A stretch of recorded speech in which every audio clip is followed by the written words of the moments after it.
చందమామ కథ. చిక్కులో పడిన నక్క. అడవిలో ఒక కాపు నివసిస్తుండేవాడు. అతను కొంతమేర దున్ని ఆకుకూర మడులు వేశాడు. కుందేలు వాటిని తినమరిగింది.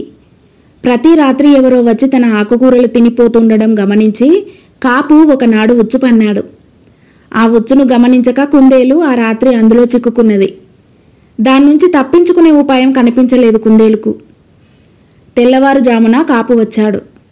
కుందేలును చూసి, ఓహో దొరికావా, రోజూ నా ఆకుకూరలు తినిపోదామనుకున్నావా, నీ సంగతి చెబుతా ఉండు అని కుందేలుకు బుద్ధి చెప్పటానికి గాను చింతపరికలు తీసుకురావటానికి వెళ్ళాడు.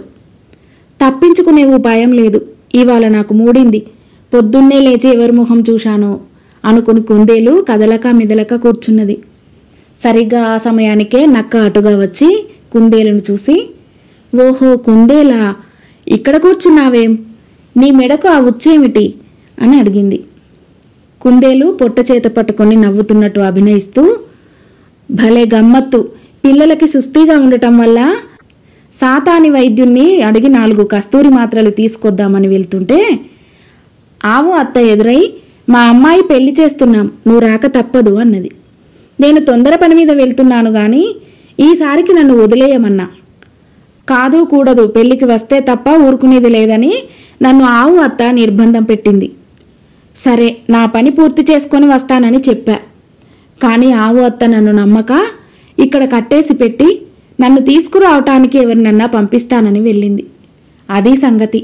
నన్ను విడిచిపెట్టేద్దు, నీకు పుణ్యం ఉంటుంది. పిల్లలకు ఆ మాత్రలు పడితే గాని నేను ఇంకో పని చూసుకోవటానికి లేదు. అంతగా పెళ్లికి వెళ్ళాలనుకుంటే నిన్ను కట్టి పెడతాను, వాళ్ళు వచ్చి నిన్నే తీసుకుపోతారు అన్నది కుందేలు. నక్క ఈ మాటలు నమ్మి, అవును, నేను నిన్ను విప్పుతాను, నువ్వు నన్ను కట్టేయి, నన్ను ఒక్కరూ ఏ పెళ్లికి పిలవరు అన్నది. కుందేలు నక్కను తన స్థానంలో కట్టేసి, నేను వైద్యుడి దగ్గరికి పోయి వస్తాను, ఈ లోపల పెళ్లివారు రానే వస్తారులే అంటూ కొంచెం దూరం వెళ్ళి ఒక పొదలో దాగింది. ఇంతలో కాపు చింతబరికెలు తీసుకుని వచ్చాడు. నక్కను చూసి, ఇదేమిటి, నా ఆకుమల్లు పాడు చేసేది పోయి కోళ్లు కాజేసేది వచ్చిందా, దేహశుద్ధి చేస్తానుండు అని చింతబరికలు చెత్త అయ్యేదాకా నక్కను ఎడాపెడా ఏకి వదిలాడు. తర్వాత వాడు తన కుక్కలను తీసుకురావటానికి బయలుదేరాడు. అప్పుడు కుందేలు తిరిగి వచ్చి నక్కను చూసి, ఇంకా ఇక్కడే ఉన్నావా, పెళ్లివారు రాలేదా అన్నది. నాకు పెళ్లి వద్దు, పెడాకులు వద్దు, ఈ ఉచ్చు త్వరగా విప్పు అన్నది నక్క. కానీ కుందేలు తాత్సారం చేసి ఆ కబుర్లు ఈ కబుర్లు చెప్పసాగింది. వెంటనే ఉచ్చు విప్పితే నక్క తనను బతకనివ్వదు. కొంతసేపటికి దూరాన కాపు కుక్కలు కనపడటం చూసి కుందేలు నక్కను సమీపించి ఉచ్చు విప్పింది.